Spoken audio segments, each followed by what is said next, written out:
मी पहिली ते 6वी इथे गुरुदेला होतो. 6वी नंतर मी 9वी 5वी 9वीची एक्झाम असते ना, 5वी 9वीची एक्झाम दिलो. म्हणजे 5वीला 6वीला मी इथे शंकरनगर 9वी आहे तिथे लागलो. मग तिथे 6वी ते 10वी शिक्षण घेतलं आणि 10वी ते 12वी पर्यंत ह्याला गेलं मी नांदेडला गेलं. तेव्हा मला इंजिनिअरिंग करायची होती, ते पण IIT मध्ये जायचं होतं मला. बट IIT काय भेट नाही, पण मी VIT लागले इथे पुण्याला. मग 4 वर्ष इंजिनिअरिंग केलं. बट मला इंजिनिअरिंग कसं झालं, आमच्या घरामध्ये आपल्याकडे सगळे डॉक्टर आहेत आणि मी फक्त एकटा इंजिनियर होतो. बट नाही का त्या टाइमला समाजामध्ये आम्हाला इज्जत नव्हती, म्हणजे इंजिनियर मध्ये असं वाटतं. बट डॉक्टर रेप्युटेड डॉक्टर होते ना, त्यासाठी काहीतरी वेगळं करायचं होतं मला.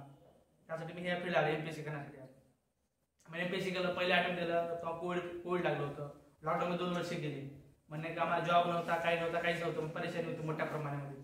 म्हणजे नाही काय असं आपण, कारण माझ्यासोबत जे काही मित्र होते सगळे नाही काय पॅकेज 10-10 लाख 12-12 लाख महिन्याला, तर नाही काय 70-80 हजार पगार आहे त्यांचे. आता तर 2 लाख पगार आहे त्यांना. मग त्या टाइमला माझ्याकडे काहीच नव्हतं, बेकारी होती, बेरोजगारी. माझ्या नाही का मी मित्र सोडून गेले, म्हणजे मित्र जवळचे ते पण असं बोलत नव्हते एवढ्या प्रकारे. मग 3 वर्ष गेलं. मग नाही का फर्स्ट सेकंड प्री दिलं, सेकंड मेन दिलं, डायरेक्ट इंटरला गेलो. मग तिथं वाटलं मी झालोच वाटलं मला, कारण की इंटरला सेकंड मध्ये इंटर झालं म्हणजे it's not joke reality. But मी नाही का सेकंड इंटरला गेलं, मग भेटलं वाटलं. पण तिथं पण काही नाही झालं, कारण की इंटरव्ह्यूमध्ये काही मार्क्स पडले होते आणि ते गेलं. मग नंतर डबल सेकंड अटेम्प्ट दिलं मी. सेकंड अटेम्प्ट सुद्धा इंटरव्ह्यूला गेलो मी. तेव्हा पण अपेक्षा होती की मला तेव्हा तर भेटत, कारण की एवढं कष्ट केलं ना, मग तेव्हा तर भेटत. तेव्हा पण काही नव्हतं. मग नाही का राहिलं third attempt me direct please नापास झालो. इंटरव्ह्यूचा मला डायरेक्ट प्री नापास, म्हणजे काहीच नाही. नाही राज्यसेवा.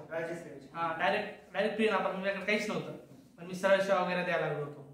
मग सरळ सेवा द्यायला लागलो होतो. मग तिथे लागल मग उगा असे फॉर्म भरत होतो. ह्याला माहित आहे, त्याच्यासोबत रूममेट होता. मी कधी कोणत्या फॉर्म भरा डायरेक्ट, पण तिथे मी सक्सेस नव्हती मला. मी असंच बसावून असं भरलं. ग्रामसेवकचा भरलं, ग्रामसेवक झालं. मग तेव्हा 90 पैसे चालते. 90 पैसे म्हणजे कर जरा 25 कॅरी, म्हणजे आम्हाला इन शॉर्ट नाही का डेप्युटेशन चार्ज भेटतो. तो पेपर दिला, त्यामध्ये मार्क पण मला चांगलेच होते. बट मेन रिझल्ट मध्ये माझं नावच नको.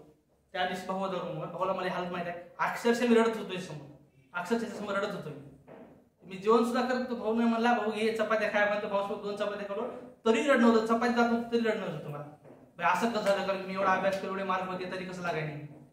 बट नाही काय इन केस आता काल परवा तेच ज्या रडलो तसं जळ नाही लागलं, माझं नाव आलं. 2-3 महिने जॉईन केलं.